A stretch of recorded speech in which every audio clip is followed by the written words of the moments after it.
In our modern day society, we are being monitored by thousands of CCTV cameras that have the ability to track our every move. Recent technological advancements have allowed governments to use facial identification technology to identify individuals on CCTV cameras. When the G20 Summit was held in Toronto in June of 2010, widespread anti-globalization and anti-capitalism protests erupted in the city. Although there were some acts of vandalism, most of the protests were peaceful.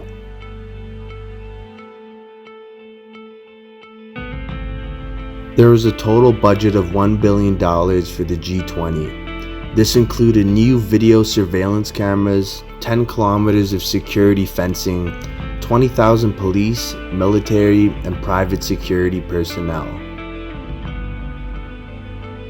the other side, riot police, hundreds and hundreds, if not thousands of riot police on foot, in vehicles, on horses, on bikes, on motorcycles. They are absolutely everywhere.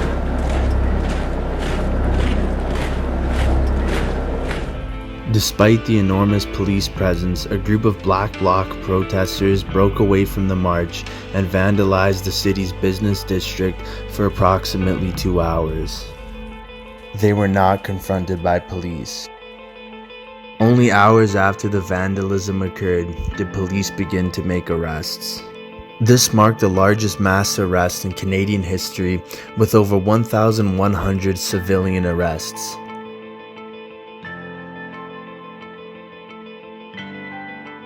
The vast amounts of police, private security, facial recognition, and CCTV were intimidation tactics used to deter protesters. Citizens were also being monitored through the internet, including cell phones, in an attempt to intercept any plans to demonstrate. I think people were surprised to see that something like this could happen in Canada, that we could have these mass arrests and mass detentions of, largely peaceful protesters. Oftentimes, governments will use large events such as the G20 Summit as an excuse to purchase more security equipment, which can lead to an increasingly surveillanced and militarized city in the years following the event. It's been a decade since the streets of Toronto erupted into chaos with the G20 protests. In the immediate aftermath, police were accused of acts of brutality, as well as egregious infringements on civil liberties. The methods used then still plague policing to this day. The Toronto Police Service purchased 71 new cameras, adding to its 17 cameras, which had been installed prior to the summit in the entertainment and tourist districts.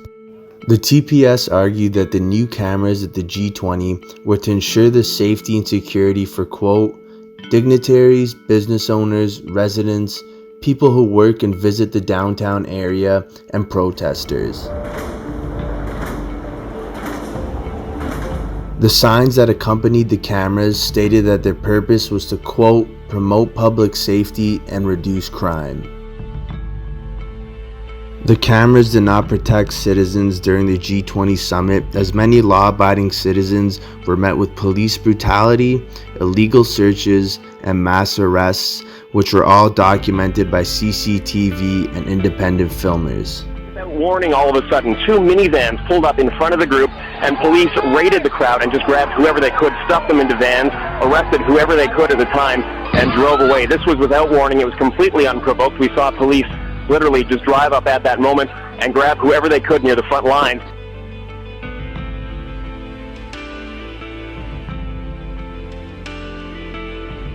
We were sitting down with our hands up like this. We were sitting down going, this is a peaceful protest.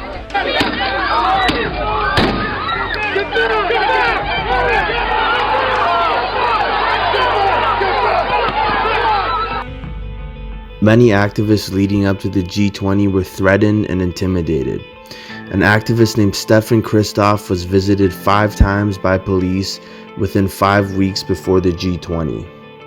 When 1,000 protesters walked down the street of Queen in a peaceful protest, and then things changed. The climate changed as police moved in.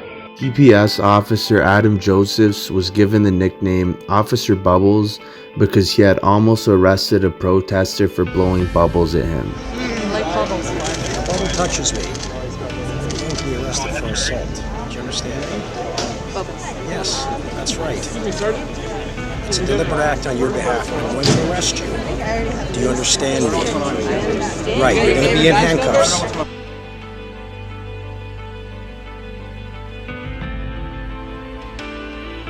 Group 5 is advancing southbound towards your location.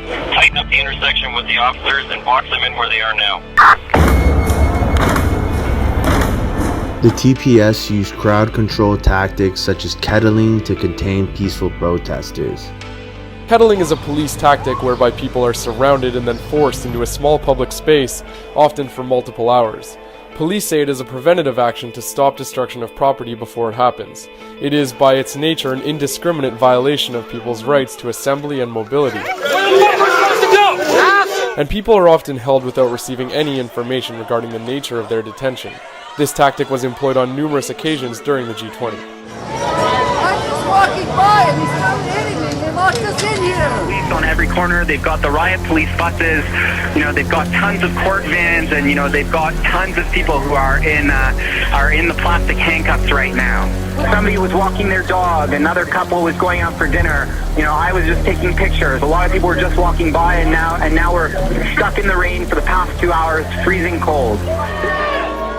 Our own monitors were arrested and detained for close to 24 hours in some cases.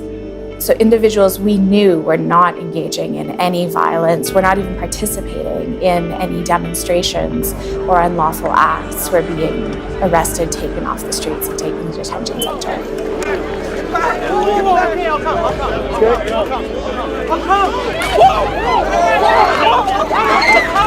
Holy shit! Holy shit! The police were recording law-abiding citizens who were passing by minding their own business or just peacefully protesting. The footage was used later on with facial recognition technology and to send the message that demonstration was a cause for police investigation.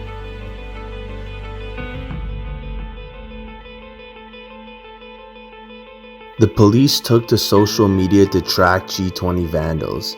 They encouraged citizens to come forward with any information, photo or video evidence that could lead to an arrest. Advancements in cell phone and internet technology have made it extremely easy and efficient to capture videos and pictures, which can then be uploaded to the internet. This has created what we call the viral video. This puts the power of the camera back in the hands of citizens, who are free to document things like police brutality and then upload them to the web in an attempt to find accountability and justice. Please don't shoot me, Mr. Officer. Please don't shoot me, man. I can't choke. I can't breathe, officer. Please, please. Fine. I can't breathe, officer. Talking about it, y'all ain't kill me. They will kill me, man.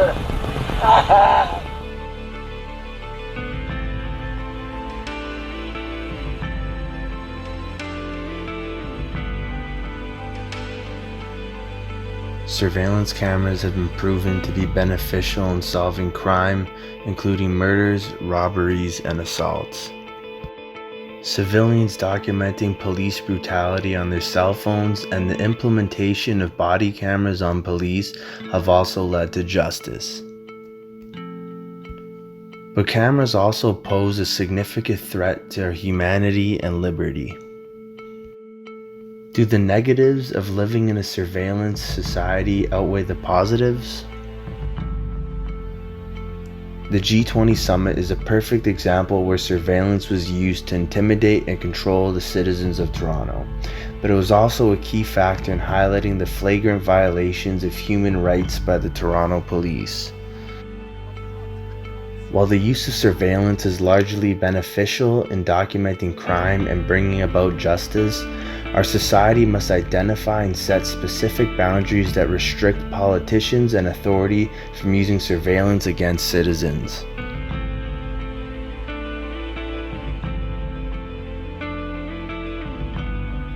In the months prior to the G20, the use of intelligence agencies to surveillance targeted people and groups that were believed by police to potentially commit crimes during the event produced an identity of the criminal anarchist.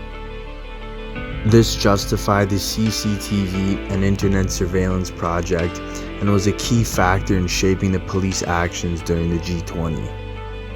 Our TAPS, Toronto Association of Police and Private Security Organization, which is collaboration between Toronto Police and private security in the Greater Toronto Area for information sharing, intelligence sharing, training opportunities. The G20 coming to this area actually helps us see how our training has been undertaken over the last several years. So this is actually, this was not derived as a result of the G20, but the G20 now will test our ability to work in concert with private and public sector. They ripped the leg off a 57-year-old amputee and told him to hop to the squad car and arrested him.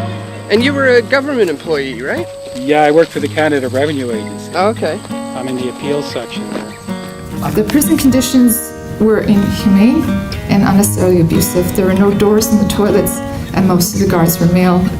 We were handcuffed the entire time we were in the prison. This was not by accident. It was set up purposely to create a system of psychological violence and against men and women too, though the men and women experienced it a little differently. The place was cold, there was no place to sit or lie, and if women did act out, they were threatened with internal searches and gang rape.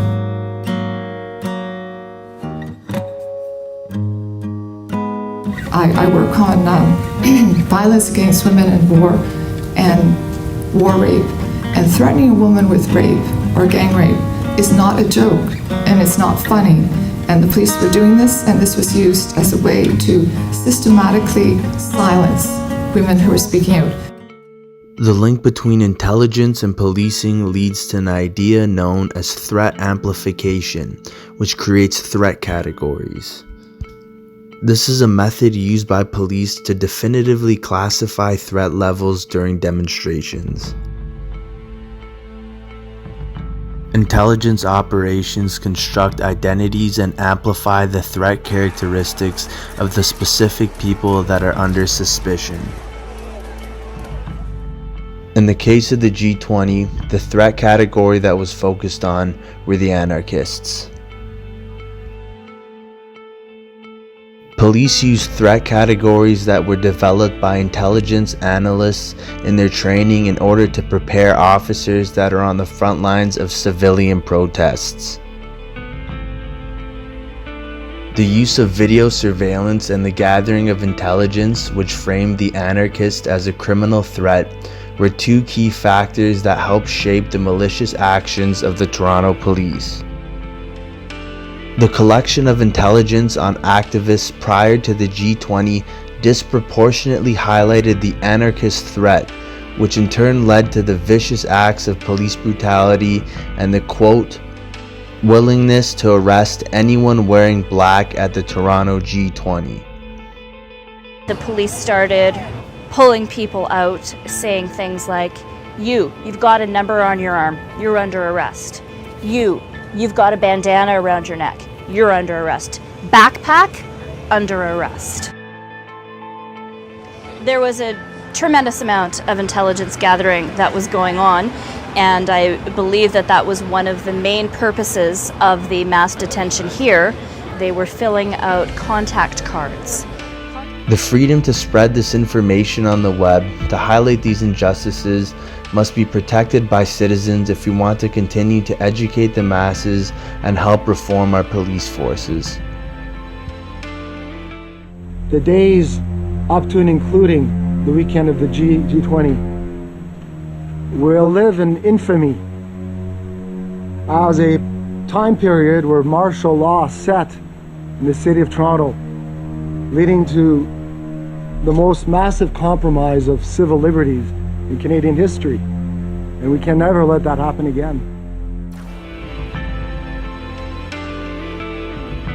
A man feels free if he believes he is free, and he will believe he is free if he is conditioned by positive reinforcement to think so.